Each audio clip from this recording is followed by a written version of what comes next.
Assalamualaikum warahmatullahi wabarakatuh. Untuk kesempatan kali ini kita akan mencoba berlatih mengembangkan suatu detektor menggunakan papan Arduino Uno. Detektor yang kita kembangkan adalah detektor suhu dan kelembapan udara. Untuk itu mari kita saksikan tayangan berikut. Nah, sebetulnya detektor suhu dan kelembapan ini sudah banyak di pasaran. Contohnya adalah suatu alat yang dibuat oleh Chris Bow ya. Ini harganya 484. Alat ini bisa menampilkan nilai temperatur dan kelembapan udara di tempat alat itu berada, misalnya di ruangan tertentu ataupun di lapangan. Nah, untuk itu kita akan mencoba membuat alat seperti itu dalam bentuk prototipe menggunakan sensor yang sudah kita pelajari sebelumnya, yaitu sensor DHT11. Nah, sensor ini seperti ini penampakannya. Ini ada 4 kaki, tampak dari depan. Di sini kaki pertama, kedua, ketiga, keempat. Pertama ini untuk PCC 5 volt. Kemudian kaki kedua untuk data, kualitas data itu data temperatur dan data kelembapan hasil bacaan sensor. Kemudian ini yang kaki keempat untuk groundnya.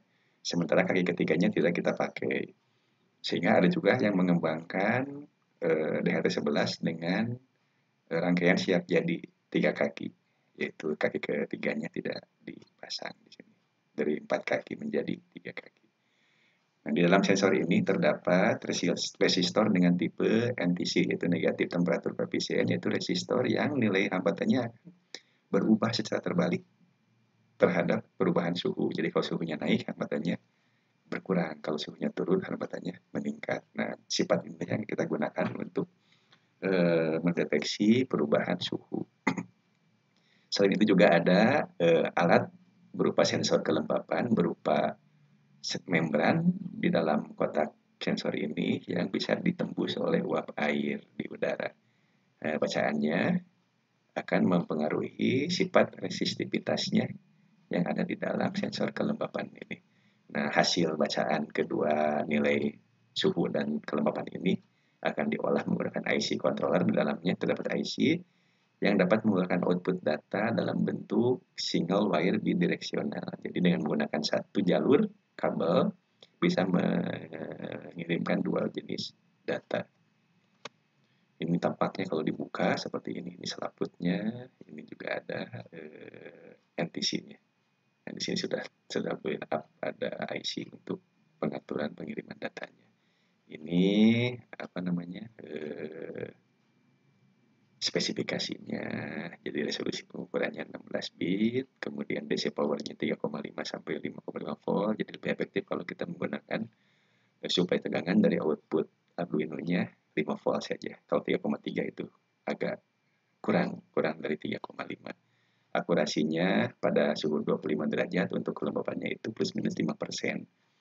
Sementara untuk pengukuran temperatur pada suhu 25 derajat itu plus minus 2% akurasinya.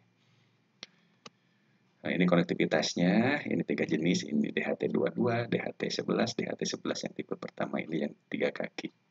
Nah, untuk PCC dan ground-nya dihubungkan ke 5 volt dan ground. Ini sama juga 5 volt dan ground. Ini juga 5 volt dan ground. Ini menggunakan project board. Ini fungsinya sebagai papan rangkaian untuk prototyping dengan catatan di sini jalur yang vertikal ini terhubung. Jalur horizontal tidak terhubung. Ke sini juga tidak terhubung, ada jumper. Di sini jalur yang terhubungnya adalah horizontal, vertikalnya tidak terhubung. Jadi sama horizontal, vertikal tidak terhubung. Sehingga pemasangannya seperti ini. Jadi kaki ke-1, kedua, ketiga, keempat tidak akan terhubung. Tapi kaki ke-1 bisa kita akses melalui jalur ini. Ini ke PCC-nya. Kemudian ini kaki keempat diakses ke ground-nya. Ini datanya diakses ke data. Baik, untuk itu saya akan tampilkan bagaimana proses perakitannya. Nah, seperti ini saya gunakan Arduino Uno dengan IC DIP, kemudian project board yang kecil, kemudian DHT11 yang tipe 4 kaki. Kemudian 3 buah kabel jumper dengan tipe male to male. Kita coba hubungkan dulu DHT11-nya di sini. Kita akses kaki ke-1-nya di sebelah sini menggunakan kabel jumper warna biru.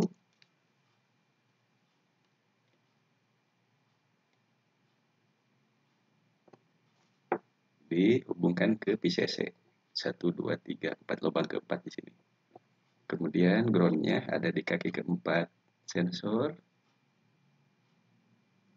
dihubungkan ke ground di lubang ketiga 1, 2, 3. Untuk datanya seperti gambar, kita coba akses di digital nomor 2. Jadi ini digital ke 0, digital ke 1, digital kedua disambungkan ke kaki kedua.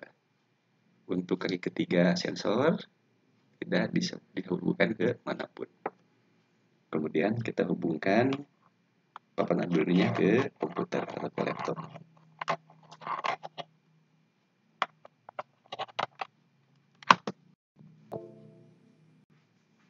Baik, saya tutup kembali gambar papannya. Nah, selanjutnya, karena DHT11 ini sensor yang bisa diakses dengan harus menyertakan sebuah library DHT11. Oleh karena itu, bagi yang baru menggunakan sensor DHT11, kita perlu menambahkan library dengan cara tools, manage library, cari DHT11, kemudian akan muncul beberapa pilihan. Kita pilih yang adapted. Ini library yang bisa kita gunakan untuk DHT11, DHT22, dan lain-lainnya. Baik, saya akan tampilkan Arduino-nya.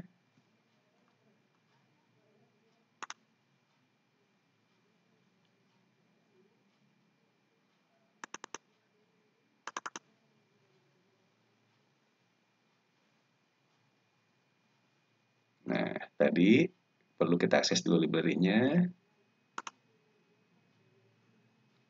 Tools, manage library, kemudian cari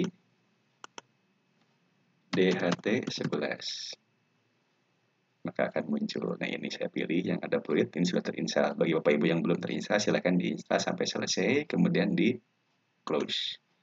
Nah, jangan lupa kita cek dulu port komunikasi antara komputer kita dengan Arduino. Yang saya kebetulan di COM 13. Bapak Ibu tentu bervariasi. Silakan dicek di COM berapa, kemudian diklik. Kemudian juga sesuaikan juga tools boardnya.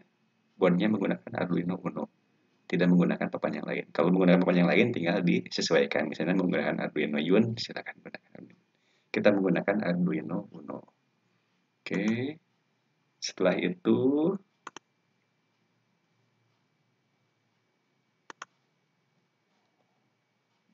kita ketikkan programnya di sini, yaitu karena kita perlu library yang sudah kita instalkan tadi, kita tambahkan perintah pagar include dht.h. Ini header yang scriptnya yang bisa dibuat menggunakan aplikasi C++.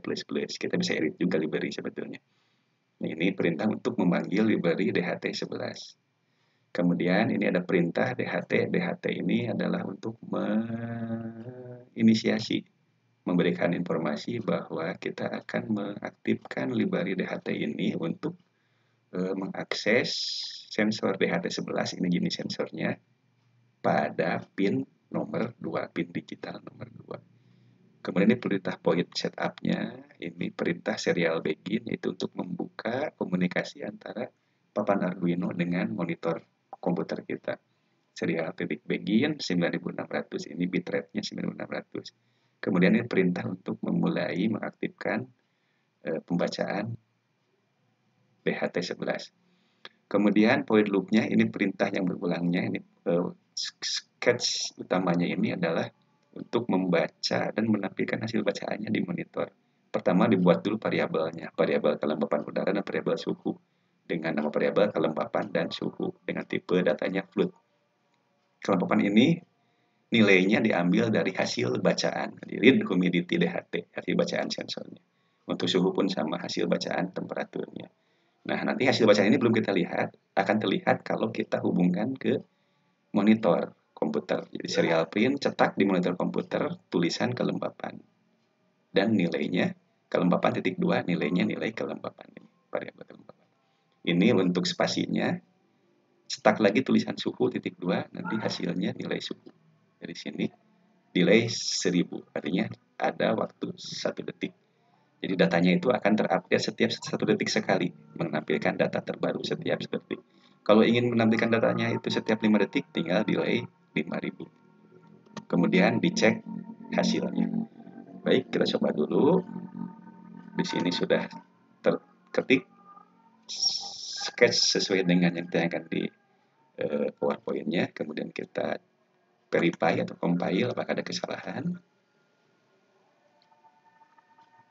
Oke, tidak ada kesalahan. Kalau sudah betul, di-upload.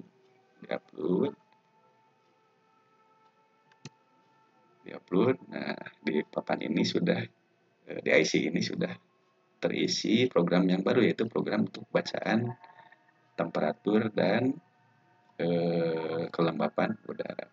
Untuk melihatnya, tinggal tool serial monitor. Nah, di sini akan muncul hasil bacaan dari sensor ini. Ini suhunya 29 derajat Celcius, kelembapannya 43%. Coba kita ganggu, kita berikan uap air.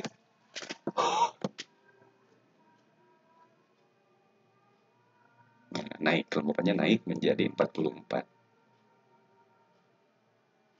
Saya tambahkan lagi.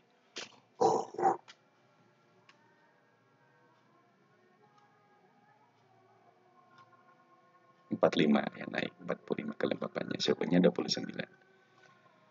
Di samping kita lihat tampilan angkanya, juga kita bisa melihat tampilan grafiknya dari serial plotternya. Nah, ini tampilan untuk kelembapannya, ini tampilan untuk grafik temperaturnya.